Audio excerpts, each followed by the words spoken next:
Okay? Ito po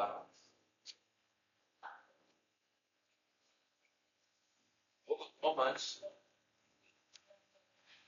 Usapan natin ngayon yung kahalagahan ng salita ng Diyos.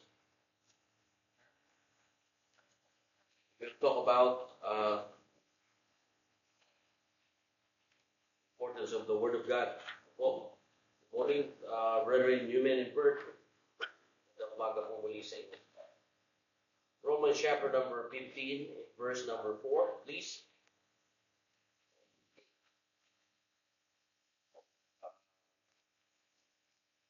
Ganda po nito ang pag-uusapan natin. Ganda mapaalahan tayo sa Divine Educational Institution tayo, mga kapatid. Amen? Hindi basta-basta. Palalaguin ng Panginoon ng ating church kapag tayo nagpapagod. Romans chapter number 15 in verse number 4. Morning again to our brethren in Newman. Jacob's family will come. So, double check. Dapat may nakabag dyan sa may pinto. Alright? Good. Brother Paulo, good morning. Morning, Brad. Okay? Romans chapter number 15. Verse number 4 po. Madali na po kayo. If you're there, let us read all together. Ready, read. For whatsoever things were written of our time were written for our learning, that we through patience and comfort of the Scripture might have hope. Okay? So, makikita nyo dyan yung word, written for our learning. Itong salita ng Diyos ay isinulat ito para sa ikakatuto natin. Salamat tayo sa Panginoon. Amen? Let's pray first. Dear God, Father in heaven, thank you, God, for reviewing ourselves, how we give importance to your words. I pray, oh God, minister your people in our Sunday school. And give me wisdom to share thy word. Because without you, oh God, we're just good for nothing. Thank you for bringing us here in the church. Thank you for giving us a good heart, good spirit to receive thy word. Please, Holy Spirit of God, guide us, comfort us, give us wisdom, knowledge, and understanding. Bless your people here in Perth, in Newman, and all the churches that have service today.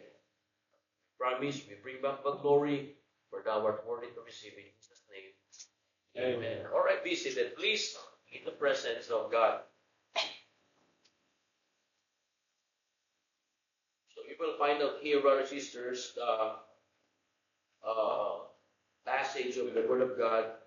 Bible says, but for whoever things were written, oftentimes were written for our learning. The Bible is not just an ancient book. Ang Biblia, hindi lamang po lumang aklat po yan. It is God's living word. Ito ay buhay na salita ng Diyos. Intentionally given for our learning. Is that in the text? Amen? Salita po ng Diyos ay buhay at sadyang ibinigay para sa ating pagkatuto. Aray na po kayo? Hello? In Romans chapter 15 verse 4, remind us that everything written in Scripture, this one, has a purpose. Kung Biblia, ang lahat ng nakasulat ay para sa ating pagkatuto. Upang tayo ay magkaroon ng pagtitiis, kaaliwan, at pag-asa. Amen. Napakaganda ng salita ng Diyos, ano? Binibigay niya yung problema, may sagot din. Amen? Amen. Ito ang sabi ng Bible. The Word of God, everything written in the Word of God, or the Bible, or Scripture, has a purpose. The Bible says to teach us, to strengthen us, and to give us hope. That's why God did not give His Word merely for information, but for transformation. Tatandaan niyo po yan. Ang salita ng Diyos, ang kanyang salita ay hindi lamang para sa kaalaman natin bilang Kristiyano, kundi para sa pagbabago ng ating buhay. Word of God is not just for information, but for transformation. Baguhin lahat dyan. Ating puso, ating isip, bigyan ng tamang direksyon ayon sa plano at kalooban ng Diyos. Salamat, meron tayo dito sa church natin na pinag-uusapan natin dito. Tayo ay naniniwala na ang Biblia ay ang ating pamantayan ng ating pananampalataya. Amen? Amen. Sabi nyo kanina, shared the last night about growth or Christian growth, and you need to desire it. You need to desire the Word of God. Because the Word of God is not just information, but transformation. It transforms your heart. It transforms your mind. It transforms your lifestyle. Or healthy living. Amen? So, the scriptures in 2 Timothy, turn with me, very popular verse. Madalas na po itong banggitin. 2 Timothy chapter number 3, verse number 16, please. The Bible says in 2 Timothy chapter number 3, verse number 16.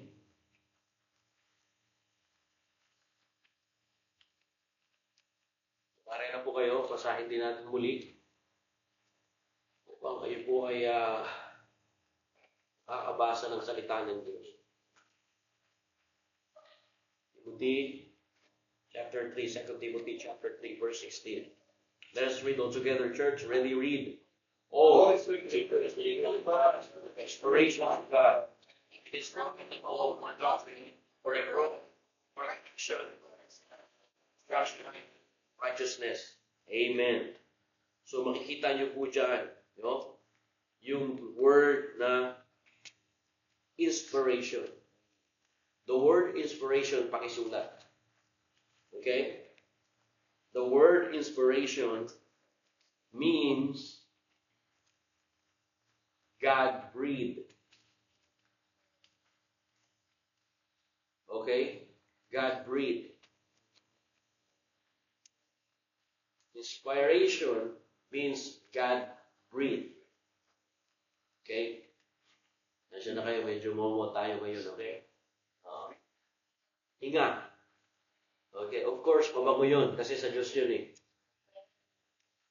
So, God breathed. Okay? So, all the scriptures, lahat po ng pahina ng salita ng Diyos ay binuguhan ng Diyos. Okay? Ng kanyang hininga. Now, pag-aralan natin yung inspiration. Okay? So, kung yung salita ng Diyos ay galing sa hininga o buhay ng Diyos, ibig sabihin, itong salita ng Diyos ay naaprubahan ng Diyos. Amen? All scriptures, the commas, semicolon, o ano pa man nandiyan, hindi pwedeng bawasan, hindi pwedeng dagdagan. That's right. Kung ano lang pinasulat ng Diyos, yan lang po. So ngayon, inspiration means God breathed. So let's go back to the book of Genesis. When God breathed the man, what happened here? Genesis chapter number 2, verse 7. Do you know the Bible is no contradiction? Kaya kung hahanapin mo yung definition, just go back to the Bible. If you want to get the definition, just go back to the Bible. Well, let's study what is inspiration means. In book of Genesis, chapter number 2, verse 7, let's read all together. Ready, read. And the Lord God formed man of the dust of the ground, and breathed into his nostrils the breath of life. And man became the living. Listen to this. When God breathed the man, who is the man? The human being, you and me. We become the living soul. This body, all right, have soul because of the Spirit of God that breathed to this body. So this complete created human being became the living soul. All right, nanay? Ba't maunawaan? Katawan lang po ito dati. Pinormahan galing sa lupa. Hindi gumagalaw. May mata na, may ilong na. Okay? Pero hindi pa siya buhay. Nagkaroon siya ng buhay nung binugahan siya ng Panginoon. Kaya nga ang buhay natin nanggagaling sa Diyos. Yung anak ninyo, namatay po yun, your daughter died last Friday, but his soul go back to God, his body go back to the dust. Because God is the giver of life. We came from God. Amen, nanay. So huwag tayo malulungkot kung nakauwi na siya. Dapat hindi condolence, congratulations eh. Amen. Ganun niya, nanay. Kasi hindi na siya magkakasakit doon. Wala nang doon, kahirapan. Masaya na, kasama niya ang Panginoon. So, tinan nyo, aralin natin. God breathed the man. And the Bible says, the breath of life. And man became the living soul. Balik tayo, 2 Timothy chapter 3, in verse number 16. Let's study the Bible. Pinag-aaralan ng Biblia, hindi ito basta-basta lang pinipreach. Okay? Pag-aaral, hindi rin basta-basta. Masakit sa ulo, masakit sa head. Huh? Sabi nila, masakit sa bangs. Tignan nyo all scriptures, basahin natin. All scriptures is given by inspiration of God. What is inspiration? Dahan-dahan na to God breathed. Tama? So now, tignan nyo when God breathed the man, listen to this, became the living soul. But when God breathed His word, the word of God became the living word. Amen. Kaya nga, hindi ito basta-basta Bible lang. This is a living word. Amen? Amen. If God breathed the man, God breathed Adam, and the Bible says Adam became the living man. The same, brethren, when God breathed, the Bible says all the scriptures is breathed by the Lord, breathed by God. Alright? All the writers was, controlled by the Holy Spirit. And while they are writing the Bible, the God breathed the Word of God to the Holy Spirit, and now the Word of God became the living Word. Kaya nga itong salita ng Diyos, buhay ito. That's why the Word of God is a living Word. All the scriptures, every pages, every verses. That's why a verse a day keeps the devils away. Amen? Right. Read the Word of God. Memorize the Word of God. Because the Word of God is a living Word. Amen. And Romans says, written for our learning. Don't just read the Word of God every single day. Read and memorize the Word of God every day. Amen? Because this is our spiritual food. This will quicken our spirit every day. Minsan, mas marami tayong oras sa cellphone. Tama? Marami tayong oras. We don't have a lot of time to check our phones, to check our computers, to check our tablets, to check our social medias. But how about to check the Word of God that gave us life? The Word of God is living Word. They try to burn it. They try to destroy it.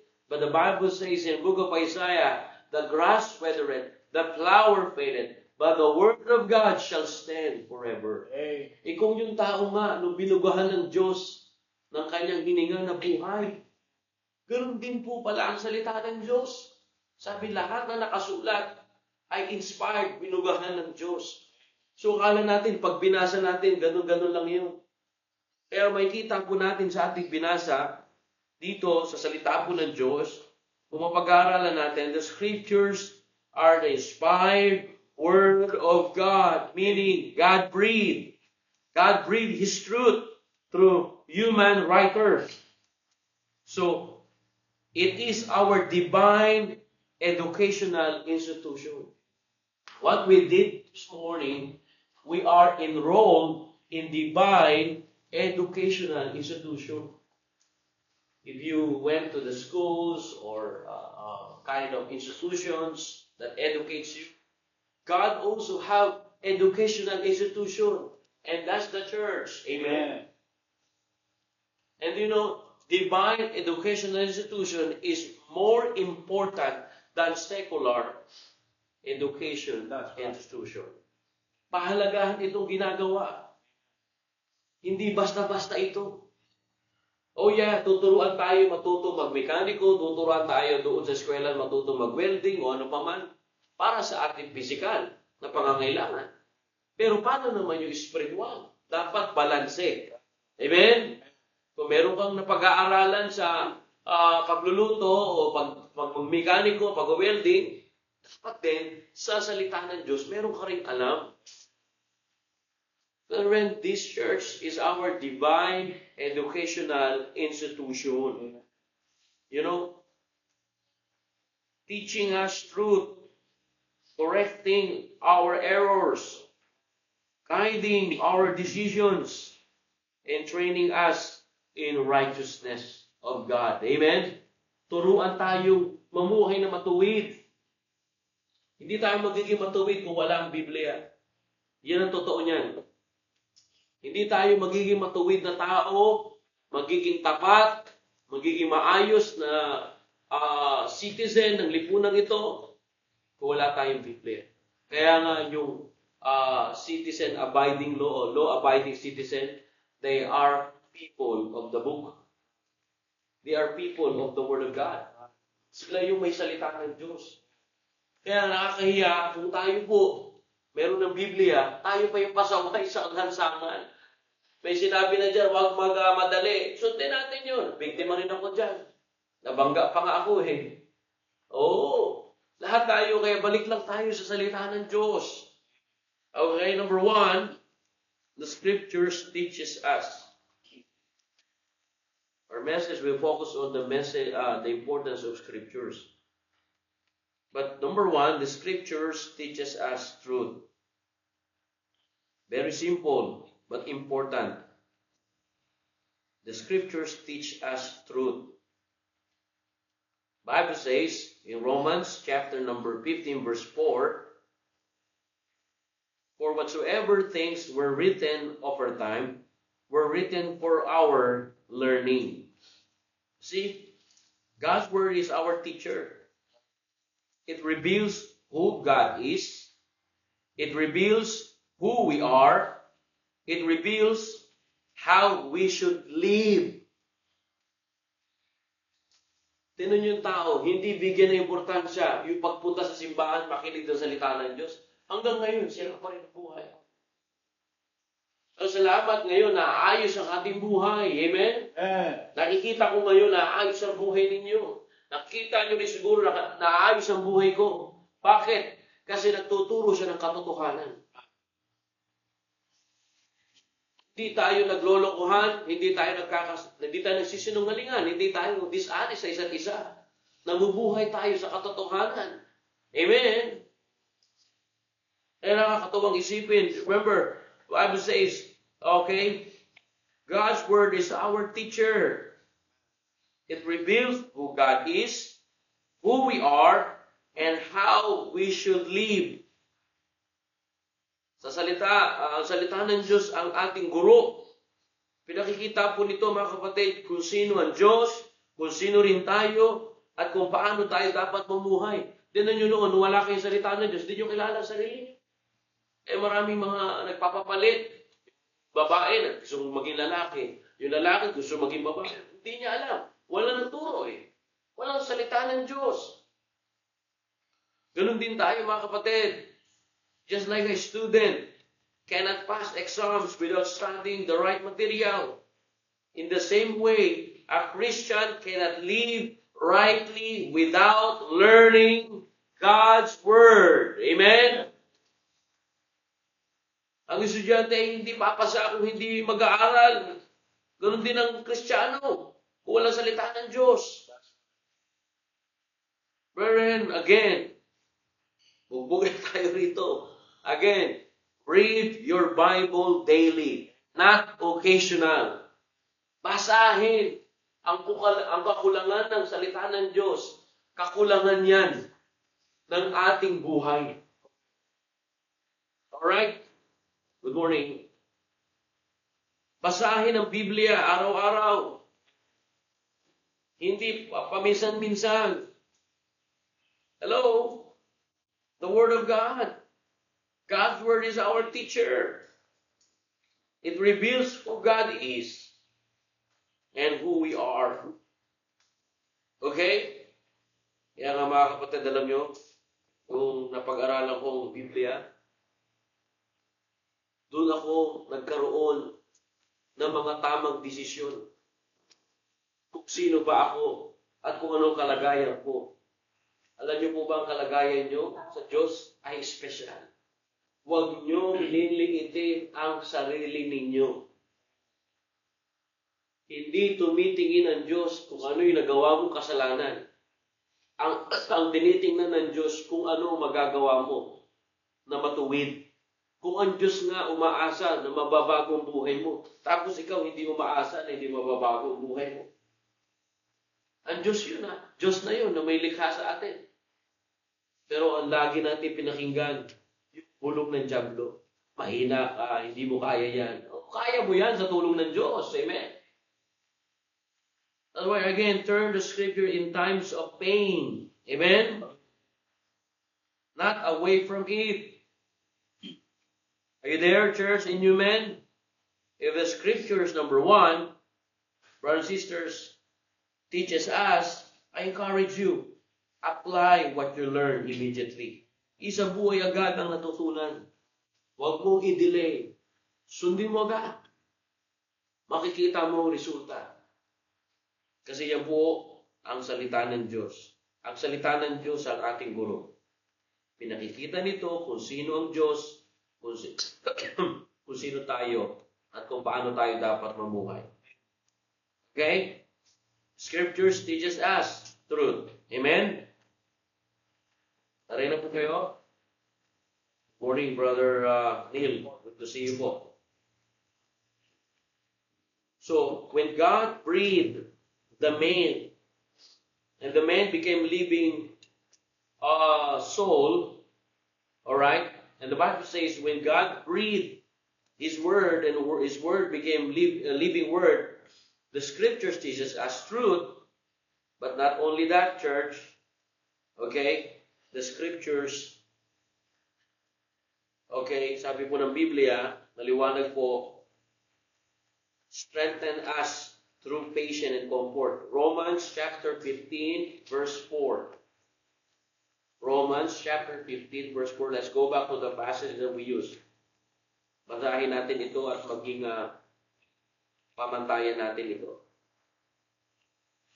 Ganda yung ating pinag-aaralan ngayon. Amen? Nabalik tayo sa faithing. Okay, verse number 4. Chapter 15 of Book of Romans. For whatsoever things were written, okay, upper time, or ancient time, ano ibig sabihin yan? Were written for our learning, that we, through patience and comfort of the Scripture, might have patience. Good morning sa iyo, Brother Roy. So, number 2, the Scriptures strengthen us through patience and comfort. Sabi ng Biblia. Okay? So may kita po natin dyan. Nasa Biblia po, di ba?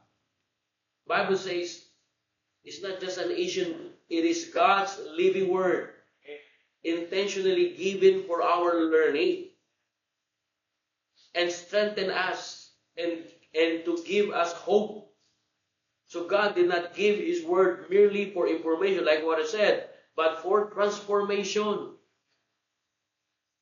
Turuan tayo, palakasin tayo. Life brings trials, but God's word gives endurance and comfort. Amen?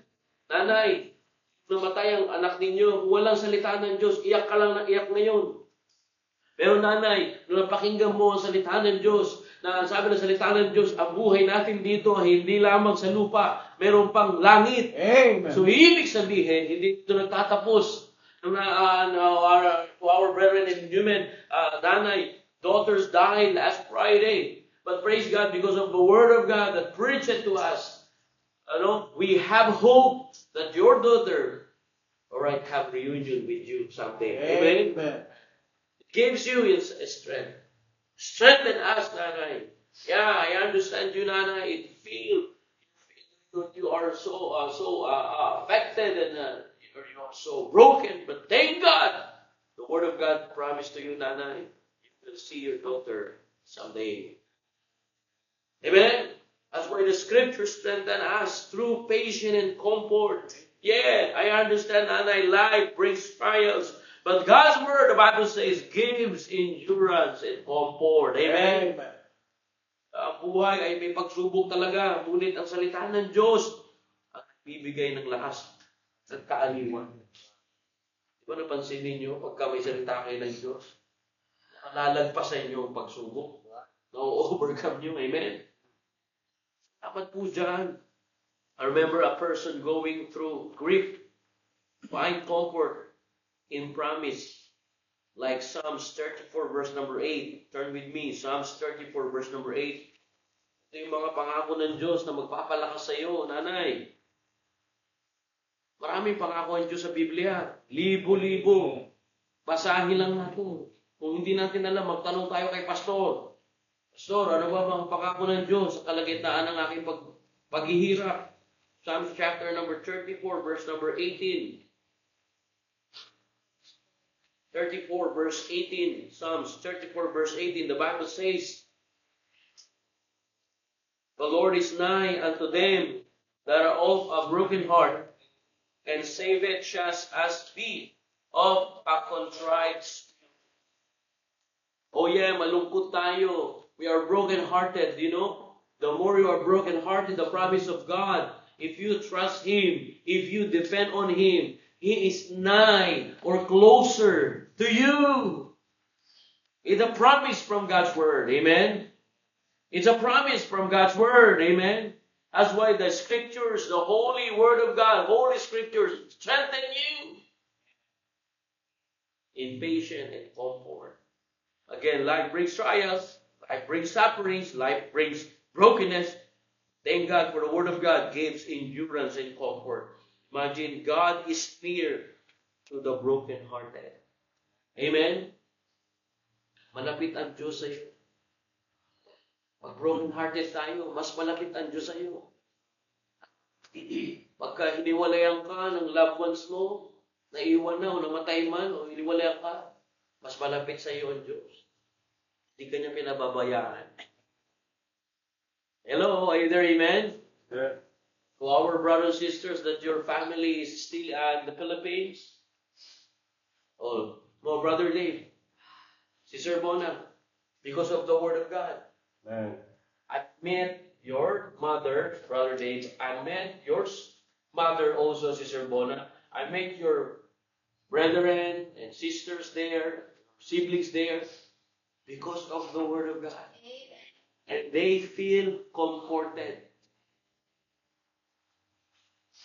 Thank God. Amen. I remember, Nanay, I met your daughter in the church. Your beautiful daughter that already with the Lord. I share personally the Word of God to her. Amen. I think for your, apat yun eh. For children. Oh, na ninanay, tatay. Namit ko sila doon. May mga pamangkin pa sila. Kaya pag umuwi ako, bigyan nyo lang address, pupuntahan ko talaga eh. Laon nyo, pinuntahan ko eh. Ayun. Bihira, sobrang kilit ba? Sipon-sipon ang anabot, pag bagsak sa port, ang lamig bigla. Salamat, pinalalakas tayo, amen? Paano lang, wala tayong salita na. God is near to the broken-hearted. Kaya umiyak tayo. Cry unto the Lord. Have a personal time with the God. Umiyak ka. Sige. Punta ka sa isang sulok, wala nakakakita sa'yo. Iiyak mo. Lapit ka sa Panginoon. Personalin mo ang Panginoon. Do you know? Kaya nga, Word of God is not just for information. It is transformation. So you need to experience God Himself. You need to experience God Himself. To know Him is to experience. Parang ganito. Kilala natin si Presidente Marcos. Pero ang tanong, nakamayan nyo na ba siya? Kilala nyo yung mga basketball player? Oh, Joshua, do you know LeBron James? Josh? Oh, do you know LeBron James, Josh? LeBron James, oh yeah. Do you experience to shake his hand? Now, the same. Don't just to know God, but you need to experience God. Experience-ly. Na nararanasan mo talaga, na-experience mo talaga ang Diyos kung paano Kanya inahon sa pagkabagsak, kung paano Kanya, na yung masasabi mo, hindi ito magagawa ng tao. That you can say, it is impossible for men. But with God, nothing is impossible. Amen? That's why, have faith in God. Magkaroon ka ng pananampalataya sa Diyos. Yung alam mo, hindi mo magagawa yan sa tulong ng Diyos. Amen. Sometimes, sabi natin, ito kaya mo. Kasi nakatingin tayo sa magagawa natin. Amen? Pero magagawa ng Diyos, napaka-imposible. Sabi ng immigration, 45, di ka ma-approve. Brad, na-approve yung mga taga-Newman. 48 na nga yun eh. PR yun. Pananampalataya lang. Ninong ko sa kasal yun. Ninong Tony. Alam mo ba, nag-encourage sa kanya? Pinong-Muslim mo.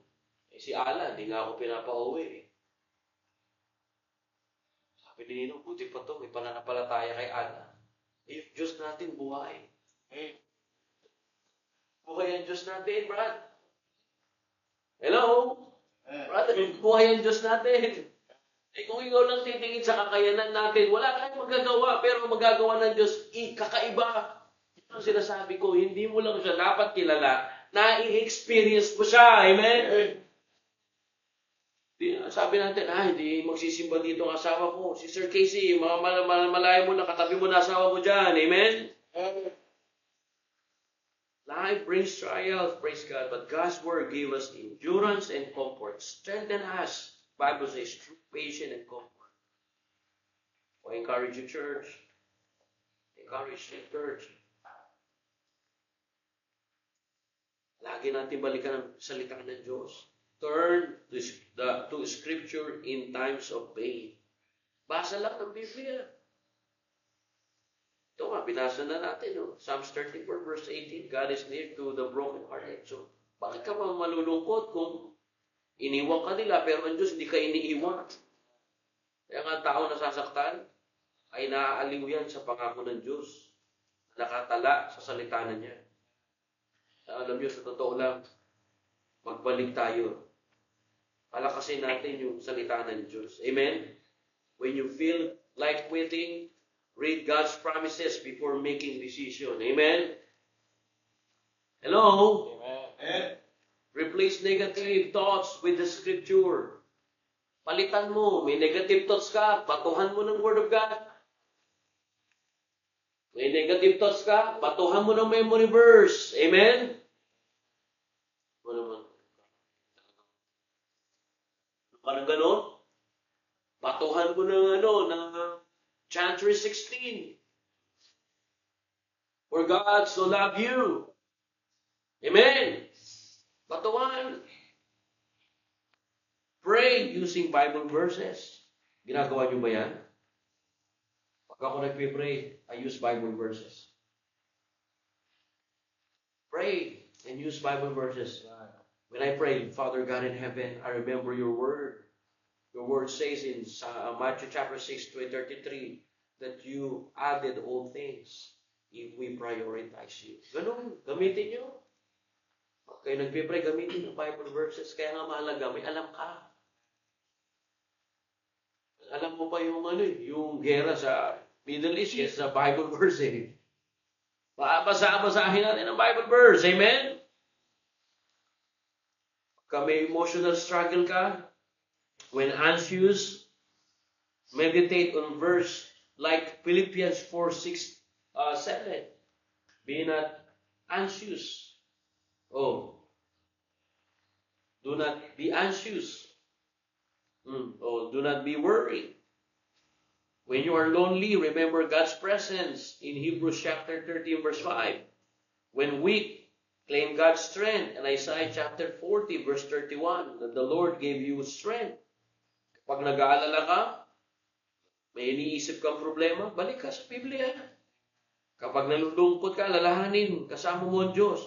Madali lang naman magbasa ng Bible. Namnamin, ibig sabihin, ipamuhay. Pagkatiwalaan ng salita ng Diyos. Don't just read the Word of God. Trust the Word of God. Pagkatiwalaan. Kapag mahina, humawak sa lakas ng Diyos. Don't depend on your strength. Depend on God's Word. Amen? Remember when I was discouraged in serving God, I just go back to the Scriptures, not opinions. At the same time, brethren, encourage fellow believers with verses, not just advice. Pagka nag-encourage ako, Brad, nalala mo ba yung sinabi ng Bible? For example, bigyan ko ka example Romans chapter 8, verse 1. Ito, pang-encouragement ko to. Romans chapter 8, turn with me, verse 1. What the Bible says. This is the way I encourage someone. For example, I encourage Joshua. Do you know Josh? Romans chapter 8:1. What God says. Romans chapter 8 verse 1. The Bible says, there is therefore no condemnation. Josh, why you condemn yourself? If there is no condemnation to God. Di ba? Ganun dapat pagka nag-encourage. Hindi yung pag kayo nag-encourage Brother Aaron at Brother Nimuel, ha? Paano ka nag-encourage? Pre. Pag humanap ka ng pre, saan na papunta yun? Pamging, ano? Sir Ging. Ano, pre? Mag-sideline na tayo, pre. Mag-reading. Ha? Pastor, gawin tayo. Biro lang. Tignan nyo, there is no condemnation. Josh, I encourage you. Why you condemn yourself? God says no condemnation. Pag mo hinahatok lang yung sarili mo. Kasi ako, ganun-ganun tayo. Wag! Wala ka lang ng hatol Amen? Hindi ka na hinahatulan ng Diyos. Sa mga mag-asawa, huwag magsisihan. Okay? Huwag magsisihan. Ikaw kasi. Ikaw. Stop blame game to spouse, siblings and spouses, husband and wife. Stop blame game. Bible says there is no condemnation. Amen? Kaya may Biblia. Balik tayo doon. Ikaw kasi, gano'n Stop mo yan. Hindi ka rin natulad ng Diyos. Tandaan natin, only God can judge. He is the righteous judge. Amen? Stop pointing fingers to others. There is no condemnation. Trust the Word of God. Kasi yung asawa ko ganyan. Kasi naglolo ko siya. Okay. Pero huwag sana yan ang magiging dahilan para lumayo ka sa salita ng Diyos. Merong panahon dyan sa asawa mo na yan. Diyos lang ang nakakaalam. Naintindihan, mga kapatid? Nandiyan po kayo, brothers and sisters in you, amen? Amen. Alright. Si Brother Paulo, pira, talaga ba, Tol na ako, brother. Balik ako sa Bible. There is no condemnation. Amen? Wala nang hatol ang sino man na kay Kristo. Tinan mo si Brother Paulo, gumagwapo. Biyaya ng Diyos, magkakaroon na ng panibagong trabaho. Amen? Sa loob ng ilang buwan alagaan ko siya for 6 months. Dito ka muna, Brad. May tinuturo sa iyo ng Diyos. Ngayon, lalabas siya ngayon sa akin, mayroon na siyang maayos na kaisipan. Hinatulan ko siya, tayan, dito, punta tayo, matigas mo rin. Wala na pag-asa. hindi natin in-apply ang Word of God. Hello? Amen? Salamat. Nakita natin si Brother Paolo ngayon. Salamat sa Panginoon. Number 3. Number 1, not only the Scriptures teaches us truth. Number 3, number 2, the Scriptures strengthen us. But number 3, very simple. The Bible says in Romans chapter 15, verse 4, for whatsoever things were written aforetime were written for our learning, that we through patience and comfort of the Scriptures might have hope. Pakadali po nito. The Scriptures give us hope. Very simple. Praise God. We're just reminded this morning. Amen? The ultimate goal of Scriptures is to give us hope. Amen? When we are hopeless, the Scriptures give us hope. Amen? Bigyan ka pag-asa. Yung talagang bagsak ka na. Alright? Rock bottom ka na. Wala ka ng pag-asa. Balik ka sa salita ng Diyos. Makikita mo may pag-asa ka pa pala. Yung akala mo bagsak ka na, pero pag-asa mo pala, libo-libo. Makapapa pala. Yung akala mo bagsak ka na, rock bottom ka na, you thought you are in rock bottom. But praise God, the Bible says the ultimate goal of the Word of God, the Scriptures, is to give us hope. Hey. Why praise God to my wife. She graduated in Philippine School of Scriptures. She thought that this is the end. Praise God. Give her hope. A confident expectation in God's promise. Amen? Kaya nga pagka may Biblia ka, layunin niya ng kasulatan, ay bigyan tayo ng pag-asa. Isang matibay na pananalig sa mga pangako ng Diyos. Remember, di ba? We went to Rhode Island ba yun? Ay, hindi. Frontenac Island. Rhode Island, America yata yun. Oh, New York yata yun. I remember a lighthouse in Rhode Island guides ships safely in the dark. You know, the Bible is our light in a dark world. Amen? Ang parola ay gabay sa madilim. Ganon din ang salita ng Diyos sa Biblia, ang ilaw natin sa madilim na mundo. E marami pa, punta kami sa La Union, Brad. Taming ilaw, red light district eh. Na-drive kami ni Brother Ruel, mga ganun, makakatok sa pinto namin. Muntik na si Brother Ruel, binaba yun. Ano yun? Sabi niyo.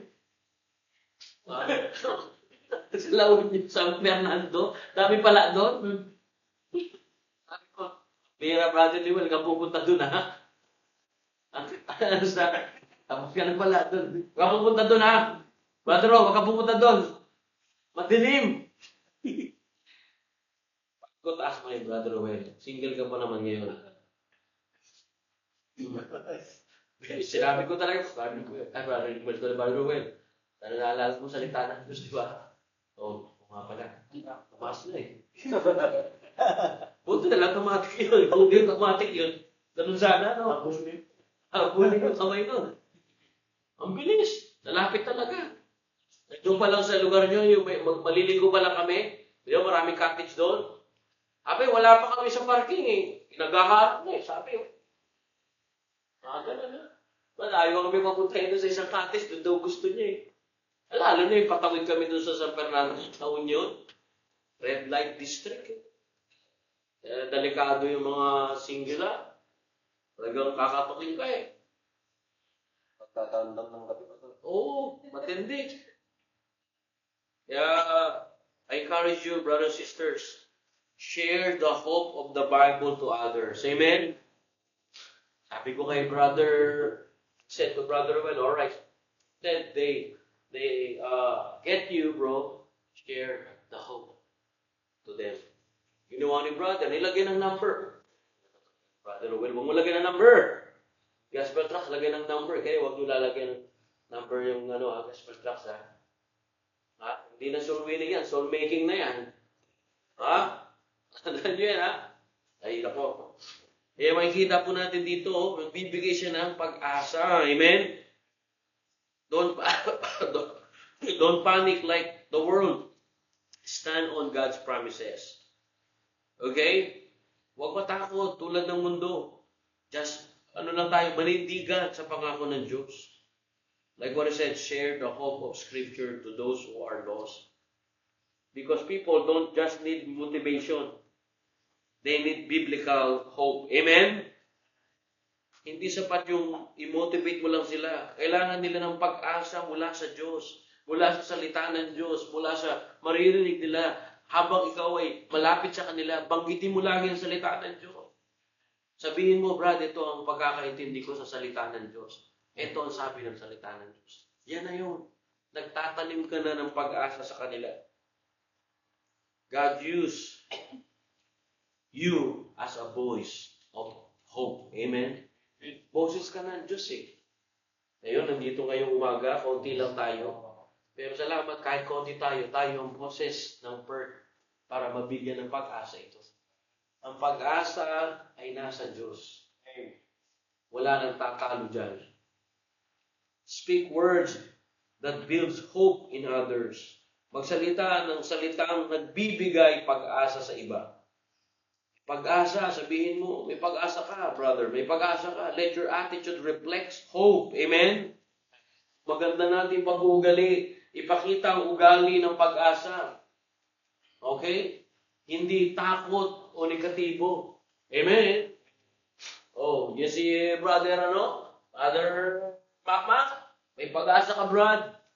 Okay? Kung 1 kilo ang binubuhos mong asin sa mga susunod na panahon, suka naman tuloy. Hindi, tamang harina lamang. Amen? May pag-asa ka. May salamat ka, ang boss ko ito. Lagi kang binibigyan ng pag-asa. Amen? Kung ano yan, tatanggalin ka agad. Brother Mac, yun lang eh. Ipagpasalamat mo yun. Si Brother Mike may salita ng Diyos. Si Sir Sila may salita ng Diyos. Ikaw may salita ng Diyos. So ngayon, nagkakamali tayo bilang tao, bilang Kristiyano, pero sasabihin sa'yo, may pag-asa tong tao. Tanungin mo si Brother Mike, marami ding mali yan sa buhay. So ngayon, makikita mo ngayon, nagkaroon siya ng pag-asa. At ngayon, tinutulungan ka rin niya magkaroon ng pag-asa. Pero huwag mo naman damihan ng Cake Factory yun. Maala. Dami na gusto na, parang iba na yata ang Cake Factory yun. Maala na sila. Maging generous. Nasobrahan na pagbibigay. Brother Mac, ako nakikita ko yung buhay ko noon sa iyo. May pag-asa kang pagpalain ng Diyos. May pag-asa ka, brother. Ito, sinasabi ko ng church sa iyo. Bagamat nababanggit ko ang pangalan mo, hindi para pagkatatawanan ka. Gusto ko lang sabihin sa mga membro, dito, kung may nanghihina, sabihin natin may pag-asa ka. Yan ang turo ng Word of God. Patient, comfort, and hope. Kasi, salita ng Diyos yun. Amen? Salita ng Diyos po ito. Pinasasabi ng salita ng Diyos, meron kang pag-asa. Amen? Yan si Zach, may pag-asa rin ito magbago. Amen. Di ba, Brother King? May pag-asa rin yan si King. Amen. Lahat tayo rito may pag-asa. So, ganyan po kahalaga na meron kang salita ng Diyos. The church is divine, educational institution. Ito ang sinabi ng institution natin. We have hope. Kaya din sa Baptist flag natin, di ba, blessed hope. Why? Tayo yung nananampalataya na hindi lang dito ang buhay natin. Meron pang mas maganda pang buhay na darating. Hindi nyo kayang sukat akalain. Maganda na, medyo maganda ng buhay natin dito. Kahit pa paano kasi galing kami Pilipinas eh. Ay talagang makikita mo, hirap ng buhay, mga kapatid. Bibihirap may magandang buhay. Pero ngayon dito, pagbalik namin, parang ang ganda ng daanan, appreciate namin lahat.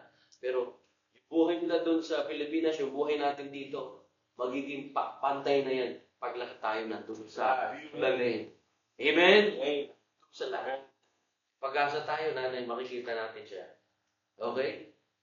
Atay, makikita natin siya. Hindi nyo man siya nakita ngayon, kaya nakauwi, pero makikita ko siya. Yan po ang sabi ng Word of God. Let's pray. Heavenly Father, thank you. Reminding your people, oh God. Thank you, Jesus, for your words. We wake up each day with hope because you are so faithful to each other. Salamat po, Panginoon, na may buhay na niniwala sa iyong salita.